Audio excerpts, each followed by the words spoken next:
online marketing. The digital landscape has changed, okay? People are getting left behind. We're not saying direct response is really dead, but it is. It's completely changed. It's a dying art form, okay? In America alone, $170 billion was spent last year on direct marketing.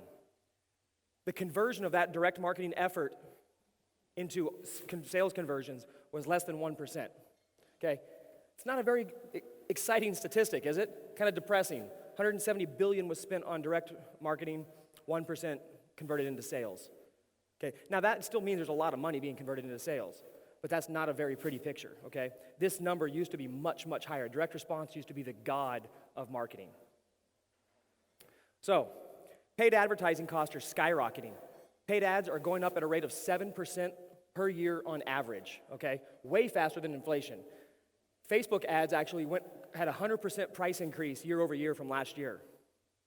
Click-through rates are lower than ever. 28.6% internet-wide average drop in 2014.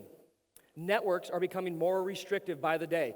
How many of you guys have ever had something that ran and then all of a sudden quit running because Facebook said no more? Or AdWords tells you, hey, you're not compliant anymore. This happens all the time, okay? It's getting worse and worse. Email deliverability and open rates are going down. They're in the toilet. Consumers are becoming smarter, more tech-savvy, and more sophisticated in their buying process. It's harder and harder to sell to them. The same old tried and true direct response type stuff just doesn't work anymore. More importantly, Facebook and Google, our two biggest traffic sources, they don't like you, any of you, or me. Okay? The advertiser, which is us, is not their customer. As crazy as it is, we're the ones that give them the money, but we're not their customer. They don't like us, they don't care about us.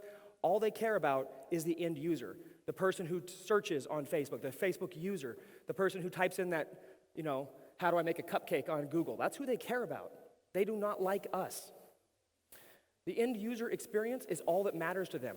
That's why the algorithms have changed. That's why they're getting more restrictive on what can get promoted. That's why they're taking the whole report.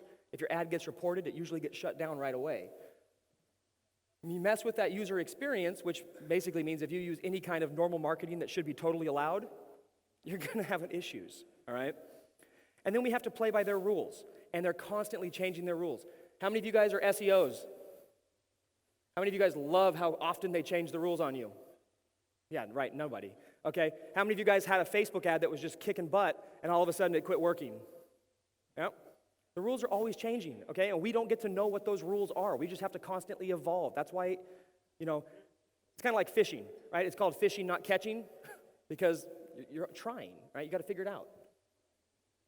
Okay, so how many of you guys know the buy, bookmark, or leave model?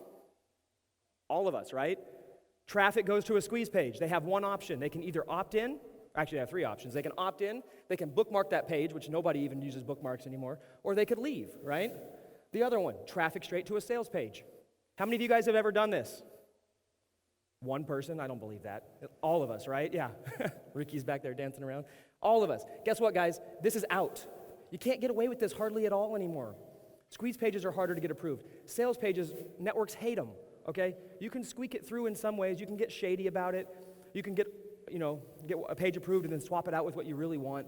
But by and large, this model of driving traffic straight to the offer, straight up direct response, is no longer effective or nearly as effective as it once was. The key here, though, is traffic is still king. You guys have all heard me say that, right? Traffic is still the king of the game. However, there is a new queen. Content has replaced the offer as the queen. Okay? The old rule was traffic king, offer queen. Now, offer has taken a back seat. It's like maybe the mistress, or maybe it's the redheaded stepchild, or it's something else, but it's certainly not nearly as important as the content. Because without the content, you can't get the offer seen. Okay? So, the campaign promoting has replaced direct promotion. So what we're looking at right here is a campaign promotion. So instead of traffic to the offer, traffic now goes to a content piece on a site that you control. The content piece drops a retargeting pixel. The retargeting pixel fires a retargeting ad. The retargeting ad promotes the offer, okay? And then the squeeze page results into the sale page, or it could be offer page before squeeze page. These are interchangeable depending upon your funnel. This is the new world of marketing. Why? Because content. Okay, in a relationship, you got the guy, you got the girl. Who's really in charge? In my case, it's my wife, right? I mean, I tell her I'm the boss, but we all know who really is in charge. Same thing here. This is the wife, okay? The content is what gets you approved. It's what makes the decisions on whether anything progresses into your funnel or not, okay? Now, retargeting. Just a quick recap for those of you guys who are not familiar with retargeting. I know a lot of you guys in here are leveraging it. For those of you who are not, start. So, retargeting, basically, an internet user visits your website. A cookie is dropped, not an actual cookie, but a digital cookie into their browser that allows us to track them around the web now. They leave the site without taking an action that we want. Now we can show them an ad or of whatever we want, saying, hey, come back, or hey, buy this, or hey, why'd you leave me? Okay? They see that ad, usually numerous times. They click on that ad, they come back to the site, they complete the purchase. That's what retargeting is. A little note about retargeting. Don't teach your significant other retargeting. Don't talk about it. My wife loves to use my computer for some reason. She'll go on Zappos or all these other girly shoe companies looking for high heels, and she won't buy them. What she'll do is just go and look at the shoe. And then I'm on my computer, I'm working, I'm on Facebook, I'm doing whatever, and this leopard print pair of high heels is stalking me all over the internet, okay? Maybe, and then even worse, I'll do a webinar or I'll do some training, and I'm like, hey, let's pull up Facebook. And then there's a retargeting ad for a leopard print pair of shoes, which leads people to wonder, do I cross-dress? Is it a weekend thing? Are these really leopard print? Where's the issue? So, little disclaimer on retargeting.